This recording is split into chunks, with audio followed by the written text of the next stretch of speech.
In this episode of How to Shoot Better Photography with Your Cell Phone, we're going to address 3 new composition techniques. They are simplicity, balance, and depth of field. We're going to jump right into depth of field because it's very important that you understand what depth of field is. Generally speaking, depth of field is the area in your photograph that is in focus. For example, if my photograph was in focus for, let's say, 30 feet, typically it would be 10 feet in front of my subject and 20 feet behind my subject. If my photograph was only in focus for 3 feet, it would typically be 1 foot in front of my subject and about 2 feet behind my subject. With professional DSLR cameras, it's very easy for us to control depth of field because we have control over something called our aperture or our f-stop. With a cell phone, you typically only have control over your shutter speed and sometimes what's called your ISO. You don't normally have control of your aperture. So it's very difficult to create depth of field with a cell phone. Cell phones typically come with a very wide angle lens, which means that everything is in focus very, very deep. And the only way to get that background out of focus is either A, to move your cell phone much closer to the subject, or to B, use the electronics inside of your cell phone to create a shallow depth of field. Some of the newer cell phones, such as Apple's iPhone, have a depth of field feature, and it's actually called portrait mode. And most of our newer cell phones have that.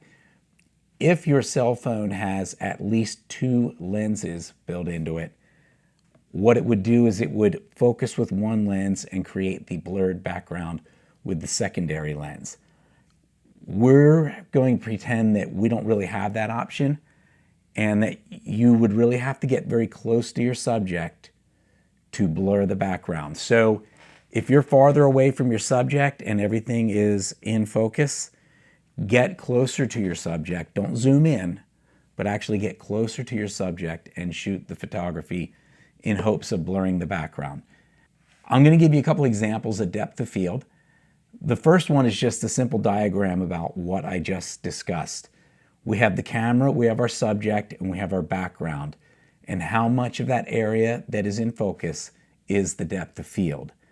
Now in this photo, we have 3 young ladies, and we have a very shallow depth of field that only the second one is actually in focus.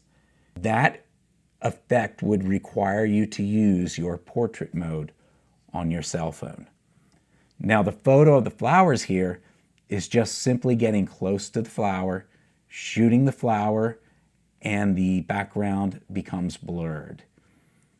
This is a really cool shot here of the light bulbs where the light bulbs closer to the camera are actually in focus and in the background is out of focus, giving an effect that we call bokeh. So that is depth of field. It is a little more intricate than your basic composition techniques, but it's important that you understand what that is. Let's move on to simplicity. A shot like this, a flower, black and white with a black background.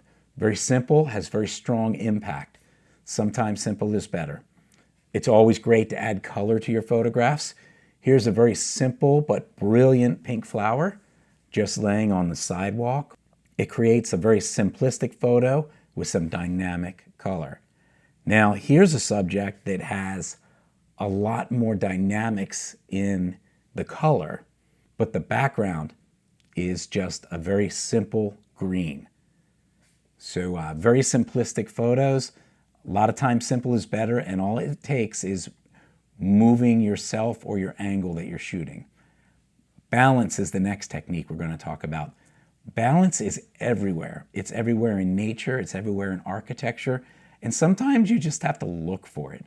So in this particular balance shot, we just have a close-up of a simple fern, but by putting the stem down the middle and the leaves off to the right and left, we have a very beautiful and very balanced photograph. Here we have a shot of a tree And the concrete creates balance on both sides of the tree as well as leading up to the tree. And it almost actually creates another technique we talked about in our one episode, which is called framing. And as I mentioned, architecture. This is a little more of a panorama, but this old castle is very, very symmetrical, very balanced. As we look at the bridge going across the moat to the castle and the right and left side of the castle, they are very, very equal, which gives it a really good balance. And the greenery and the trees and everything on the side also help balance it out. So today we've talked about simplicity, balance, and that difficult one that you really need to grasp, which is called depth of field. Catch you on the next episode.